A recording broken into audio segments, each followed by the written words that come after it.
गरुडगमन तव चरणकमलमिह मनसि लसतु मम नित्यम् गरुडगम राम राम வெல்கம் டு போஜனாலயா தமிழ். இன்னைக்கு நம்ம போஜனாலயால பார்க்க போற ரெசிபி சக்கரவள்ளி கிழங்கு வச்சு ஒரு சிப்ஸ் பண்ண போறோம். ரொம்பவே வித்தியாசமா டேஸ்டா இருக்கும். ஸோ இந்த வீடியோக்குள்ள போறதுக்கு முன்னாடி நம்மளோட போஜனாலயா தமிழ் சேனலை சப்ஸ்கிரைப் பண்ணாதவா மறக்காம சப்ஸ்கிரைப் பண்ணிக்கோங்க.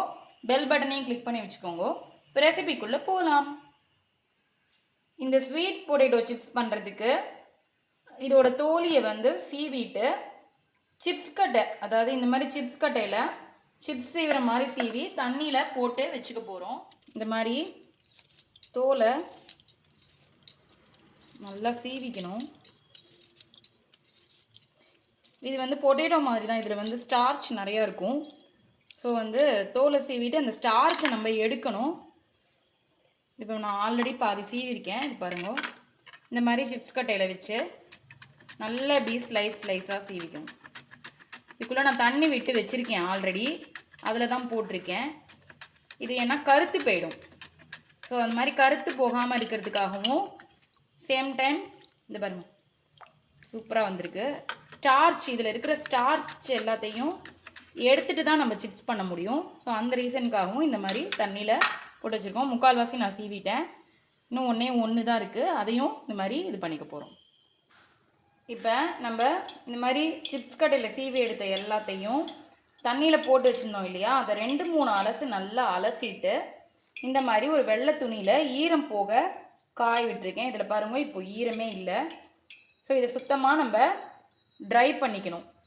ஜஸ்ட்டு தொடச்சா போகிறோம். 2-3 தடவை வாஷ் மட்டும் பண்ணிவிட்டு தண்ணியில் போட்டதை இதை அப்படியே நம்ம தொடச்சிட்டு, இப்போ நான் சிப்ஸ் பண்ணுறதுக்கு ஆல்ரெடி எண்ணெய் காய வச்சுருக்கேன். இழுப்பச்சட்டியில் எண்ணெய் காயட்டும், நம்ம இப்போது அதை பொரிச்சு எடுக்கலாம். எண்ணெய் சூடு ஆகிடுத்துனா இப்போ நம்ம ஒன்றா அப்படியே மெதுவாக ஒத்தையாக தான் போடணும். ஒன்றோட ஒன்று போட்டால் ஒட்டிக்கும். ஸோ அதுவே செப்பரேட்டாக தான் இருக்கும். சக்கரவள்ளி கிழங்குங்கிறதுனால கொஞ்சம் தடியாக தான் இருக்கும். இருந்தாலும் போடும் பொழுது கொஞ்சம் ஒத்தையாக போட்டுக்கணும்.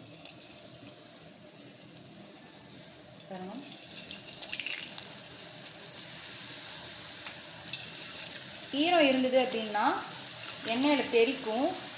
ஸோ ஈரம் இல்லாமல் பொறுமையாக கொஞ்சம் ஒத்தையாக அப்படியே போட்டுக்க வேண்டியது. இப்போ இது எல்லாத்தையுமே நம்ம எண்ணெயில் போட்டாச்சு. கொஞ்சம் பொறுமையாக திருப்பி விடணும். அதே மாதிரி மீடியம் ஃப்ளேமில் வச்சு வேக விடணும். அப்போ தான் இது வந்து உள்ளே வேகும். நம்ம ஹை ஃப்ளேமில் வச்சோம் அப்படின்னா வெளியில் வேகும், நல்லா பொரிஞ்சிடும். ஆனால் உள்ளே பார்த்தீங்கன்னா வதக்குன்னு இருக்கும். அதனால் மீடியம் ஃப்ளேமில் வச்சு பொறுமையாக இதை கொஞ்சம் கொஞ்சமாக திருப்பி விட வேண்டியதான். இப்போ இது 3/4 பாகத்துக்கு வெந்திருக்கு. பார்த்தா தெரியும், கொஞ்சம் கலர் மாறி மேலாப்பில் கிறிஸ்பினஸ் வந்திருக்கு. இந்த ஸ்டேஜில் என்ன பண்ண போகிறோம் அப்படின்னா 2 ஸ்பூன் உப்பு வந்து தண்ணியில், அதாவது சால்ட்டு, நான் வந்து பிங்க் சால்ட் யூஸ் பண்ணுவேன். ஸோ அந்த உப்பு வந்து இந்த மாதிரி தண்ணியில் ஒரு 1/4 டம்ளர் தண்ணியில் அந்த உப்பு போட்டு கரைச்சி வச்சுருக்கேன். இதுலேருந்து ஒரு 2 ஸ்பூன் எடுத்து இந்த எண்ணெயில் நம்ம அப்படியே சேர்க்க போகிறோம். ஸோ நமக்கு எவ்வளோ உப்பு தேவையோ அதுக்கேற்ற மாதிரி சேர்த்துக்க வேண்டியதான். இந்த உப்பு தண்ணி சேர்த்ததுக்கப்புறமா இதுலேருந்து பபிள்ஸ் வந்து ஒரு மாதிரி சுருன்னு தெறிக்க ஆரம்பிக்கும். பயப்பட வேண்டாம். அதே மாதிரியே நம்ம மீடியம் ஃப்ளேமில் வச்சு இதை அப்படியே வறுத்துட்டு இருந்தோம் அப்படின்னா அது சூப்பராகவே வந்துடும். ஸோ இந்த உப்பு வந்து இதில் நல்லா சேர்ந்துடும். அதனால தான் நம்ம எண்ணெயில் உப்பு போடுறோம், தனியாக உப்பு கலக்கிறத விட. இதில் இன்னொன்று என்ன அப்படின்னா, உப்பு வந்து இந்த மாதிரி தண்ணியில் கலந்து நம்ம போடும் பொழுது இந்த கிறிஸ்பினஸ் வந்து கொஞ்சம் லாங் லாஸ்டிங்காக இருக்கும். அவ்வளோ சீக்கிரத்தில் சிப்ஸ் நமக்கு போகாது. ஸோ அதனால தான் நம்ம இந்த மாதிரி தண்ணியில் உப்பு கரைச்சி சேர்க்குறோம். இப்போ உப்பும் சேர்த்தாச்சு. நல்லா இது பொரிஞ்சு வரட்டும், நம்ம பார்க்கலாம். இப்போ இந்த ஓசெல்லாம் அடங்கி இந்த கலர் நல்லா மாறி இருக்குது, உங்களுக்கு பார்த்தாலே தெரியும். ஸோ எண்ணெயோட ஓசை அடங்கிருக்குனாலே இது நல்லா பொரிஞ்சு வந்துருக்குன்னு அர்த்தம். எந்த ஒரு சிப்ஸ் எண்ணெய் பலகாரம் பண்ணும்பொழுது கூட அது வெந்திருக்குன்றதுக்கு இந்த எண்ணெயோட ஓசை அடங்கிருக்குனாலே அது வெந்திருக்குன்னு அர்த்தம். இதை இப்போ பொறுமையாக நம்ம ஒரு டிஷ்யூ நான் போட்டு வச்சுருக்கேன் ஒரு பேசனில், அதில் எடுத்து போட்டுக்கிறேன் எண்ணெயை வந்து பொரிஞ்சதுக்காக. ஸோ இதை அப்படியே எடுத்து போட்டுக்க வேண்டியதான். இப்போது நெக்ஸ்ட் ஈடு இதே மாதிரி அந்த வெள்ளை துணி வந்து ரொம்ப ஈரமாயிடுது, அதனால இப்போ நான் வேறு இன்னொரு துணியில் போட்டிருக்கேன். நெக்ஸ்ட் ஈடு இதையும் அதே மாதிரி ஈரம் இல்லாதக்கு நல்லா இந்த மாதிரி க்ளீனாக தொடச்சி எடுத்துன்ட்டு திரும்ப இந்த எண்ணெய் வந்து சூடு வந்து கொஞ்சம் கம்மியாக இருக்கும்.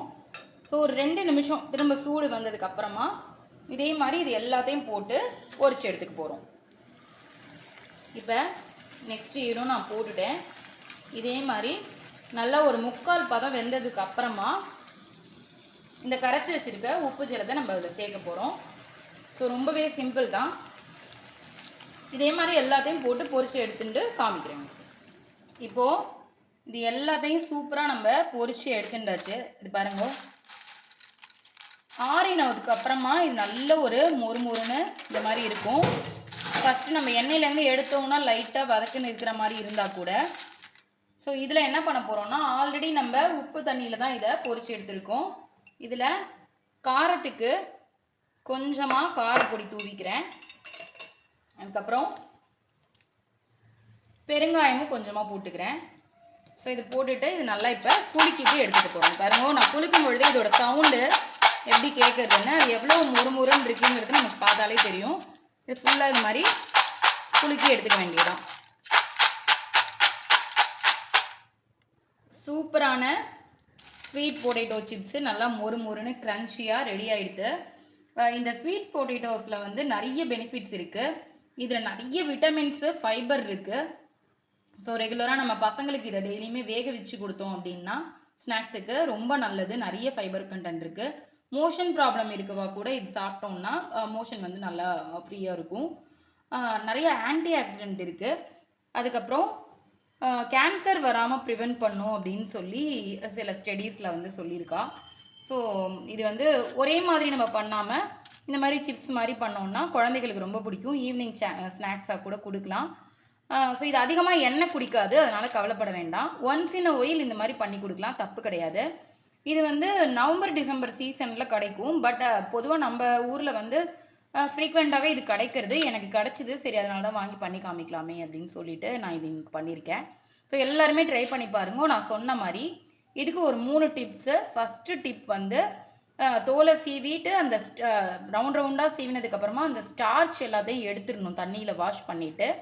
நம்பர் 2 வந்து உப்பு தண்ணி வந்து அந்த 3/4 பாகமாக அந்த எண்ணெயில் வெந்ததுக்கு அப்புறமா தான் உப்பு தண்ணியில் வந்து போடணும். அப்போ தான் வந்து நல்ல மொறுமொறுப்பு கிடைக்கும். நம்ம பாதி வெந்துட்டு இருக்கும் பொழுதே போட்டோம்னா வதக்குன்னு ஆகிடும் சிப்ஸ் ஒரு மாதிரி. அதுக்கப்புறமா இதை வந்து ஏர்டைட் பாக்ஸில் போட்டு வச்சுக்கோங்க.